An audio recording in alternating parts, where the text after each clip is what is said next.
sais-tu que, en moyenne au Québec, nos machines roulent juste, 35 du temps où elles pourraient rouler. C'est assez fou quand on y pense, toute cette capacité-là qui dort, finalement. Aujourd'hui, justement, on va décortiquer deux petits acronymes. On les entend souvent dans les shops, mais ne sont pas toujours clairs pour tout le monde. TRS puis TRG. Taux de rendement synthétique, taux de rendement global. L'idée, là, c'est de voir ensemble ce que ça mange en hiver, ces chiffres-là.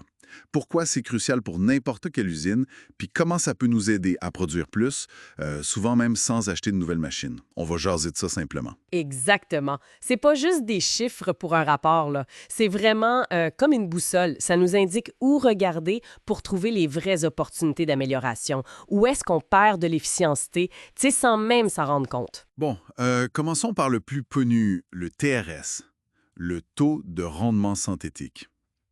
C'est quoi, au juste, cette bébite-là? Le TRS, c'est le résultat de trois facteurs, trois pourcentages multipliés ensemble. C'est quand même assez simple quand on le décompose. Premièrement, tu as le taux de disponibilité. Ça, c'est le temps que la machine a vraiment passé à produire, comparé au temps qu'elle était supposée produire, selon l'horaire, là. Donc, le temps planifié, moins les pauses, le lunch, la maintenance prévue, c'est son uptime, comme on dit. Deuxièmement, tu as le taux de performance ou l'efficacité. Ça regarde si la machine roule à la bonne vitesse, la vitesse standard ou théorique. Est-ce qu'on fait le nombre de pièces par heure qu'on devrait ou est-ce qu'on roule plus lentement que prévu? Puis troisièmement, le taux de qualité.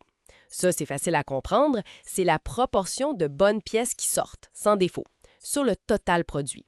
Parce que, rouler vite pour faire de la scrap, ça donne rien partout, là. OK, je vois le portrait. C'est clair. Disponibilité, performance, qualité, les trois ensemble font le TRS. Et là, le TRG, le taux de rendement global. C'est quoi la différence fondamentale avec le TRS? La grosse différence, c'est vraiment dans le calcul du premier taux, la disponibilité. Pour le TRG, on ne soustrait pas les arrêts planifiés, le lunch, les pauses, tout ça. On prend le temps total d'ouverture de l'usine ou, mettons, le quart de travail au complet comme base de temps. Ah, OK. Donc le TRG, lui, il compare la production réelle à tout le temps où la shop est ouverte. C'est une mesure plus globale, justement.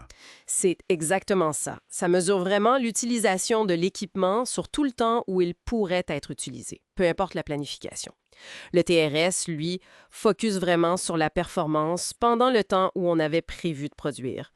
Les deux sont utiles, mais racontent pas la même histoire. Intéressant. Et pourquoi c'est si important d'avoir ces indicateurs-là? Pourquoi combiner les trois? On pourrait juste regarder les rejets, non? C'est une bonne question. Le truc, c'est que si ton TRS est bas, disons 50 juste ça te dit pas pourquoi. C'est là que les trois composantes deviennent utiles. Est-ce que c'est parce que la machine arrête souvent? Faible dispo? Est-ce qu'elle roule pas assez vite? Faible performance? Ou est-ce qu'on fait trop de rejets? Faible qualité? Ça te pointe direct vers le bobo.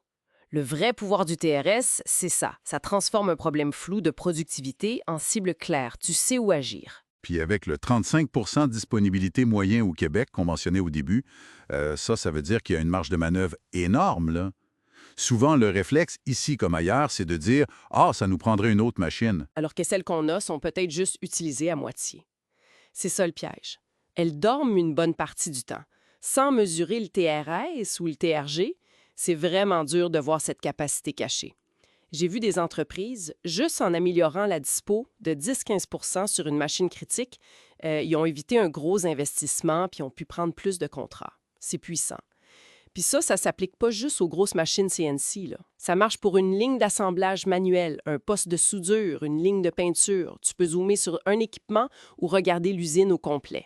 OK, mais concrètement, là, comment on fait pour mesurer ça? Sans que ça devienne une usine à gaz, là.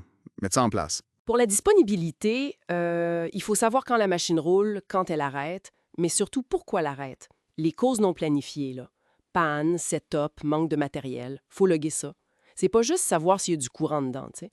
Pour la performance, c'est souvent plus simple. Compter les pièces, les cycles, les mètres. Les machines plus récentes donnent souvent l'info directe dans l'automate. Pour la qualité, ça c'est parfois le plus tough à capter en temps réel, surtout sur du manuel ou des vieilles machines sans connexion. Mais c'est correct, on n'est pas obligé de tout faire parfaitement du premier coup. Des fois, juste commencer par mesurer la disponibilité et la performance, ça donne déjà beaucoup. Si le gros problème, c'est les arrêts, focus là-dessus. On peut utiliser des capteurs IoT pas trop chers, lire les automates ou même commencer avec des relevés manuels bien structurés. L'important, c'est de commencer quelque part. Donc, si je résume bien, TRS, TRG, c'est pas juste des chiffres pour faire beau. C'est vraiment des outils de base pour comprendre comment nos équipements performent pour vrai. Puis surtout, où est-ce qu'on perd l'argent, du temps, de la capacité. Avant même de penser à acheter du neuf, regardez le TRS ou le TRG de ce qu'on a déjà. Ça pourrait révéler une capacité cachée assez surprenante. Tout à fait. Et ça soulève une question importante, je trouve. Si nos machines sont souvent arrêtées ou si elles tournent au ralenti. OK, il y a la machine elle-même. Mais c'est quoi les vraies causes racines en arrière de ça? Dans nos systèmes. Est-ce que c'est la planification, la maintenance qui est trop réactive, le manque de formation des opérateurs, des goulots d'étranglement avant ou après la machine? Souvent, s'attaquer à ça, aux causes organisationnelles ou systémiques, ça débloque beaucoup plus de productivité qu'on pense, sans dépenser une fortune en nouvel équipement. C'est matière à réflexion pour pas mal de gestionnaires dans le manufacturier, je pense.